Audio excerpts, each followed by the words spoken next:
আসসালামু আলাইকুম রহমতুল্লাহ। আমি আপনাদেরকে মালয়েশিয়া ডুপ্লেক্স বাড়ির পুটিং করে কিভাবে এটাই দেখাতে যাচ্ছি। থাম্বনেলে দেখেই ইতিপূর্বে আপনারা বুঝতে পেরেছেন।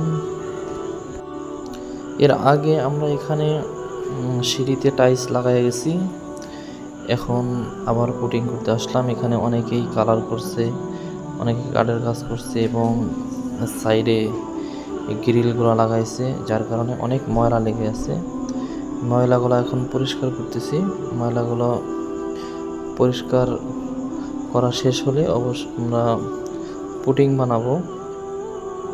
পুটিং এডিএক্স সিমেন্টের মাধ্যমে বানাইয়া তারপর এখানে পরিষ্কার করতে হবে।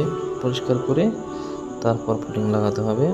তো আপনাদেরকে দেখাতে যাচ্ছি। তো এটা একটা বিশাল প্রজেক্টের ভিতরে প্রায় 2000-এর মতো ডুপ্লেক্স বাড়ি আছে। তো তার মধ্যে এটি একটি। এই ডুপ্লেক্স বাড়িতে 3টি উপরে রুম থাকে।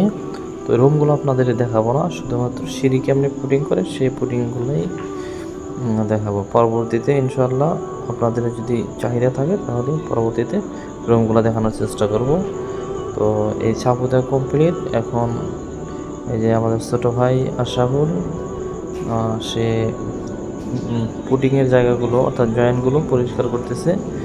পরিষ্কার না করলে সমস্যা হয়ে থাকে। এই যে পানি ঢাললাম, পানি শেষে এডিএক্স সিমেন্ট ঢাললাম বালতির মধ্যে, পরে মিক্সার করলাম। মিক্সার করা শেষ, এখন লাগাবো। এই যে এইভাবে ভিতরে চাপতে ভিতরের দিক দেওয়ার চেষ্টা করতেছি। এভাবে ভিতরে দিতে হয় যেন কোনো জায়গায় ফাঁক না থাকে। সর্বোচ্চ চেষ্টা করে ভিতরে এই ছিদ্রগুলো বুনজাইতে হয়। পরবর্তীতে আবার এটা দেওয়া শেষ হলে সাথে সাথে শুকানোর আগ দিয়েই আবার ফিনিশিং দিতে হয়। পরিষ্কার করে একদম ফিনিশিং দিতে হয়। আমার ছোটো ভাই আশরাফুল ফিনিশিং দিয়ে আসবে, সেটাও আপনারা দেখতে পারবেন। এটা এখন লাগাইতে হয়, কারণ কোনো জায়গা যেন ছিদ্র ফাঁকা না থাকে। ফাঁকা থাকলে প্রবলেম। জন্য কোনো জায়গায় যেন অতিরিক্ত না ভরে থাকে, সেজন্য একদম কাইচা নিতে হয়। এভাবে সারাক্ষণ আমরা কাজ করে থাকি, পুটিং করে থাকি।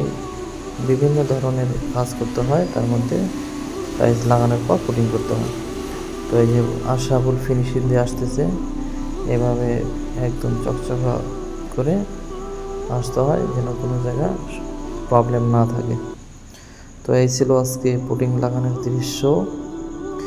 পুটিং লাগানো কমপ্লিট। তো পরবর্তীতে যদি খালি কোনো ভিডিও দেখতে চান অবশ্যই কমেন্ট করে জানাবেন। ফিনিশিং দেওয়া কমপ্লিট হলে এরকম দেখা যায়। তো অবশ্যই ভালো মন্দ কমেন্ট করে জানাবেন। কেমন টাইলস লাগায় ভিডিও করে অবশ্যই আপনাদের দেখানোর চেষ্টা করব। তো আল্লাহ হাফেজ।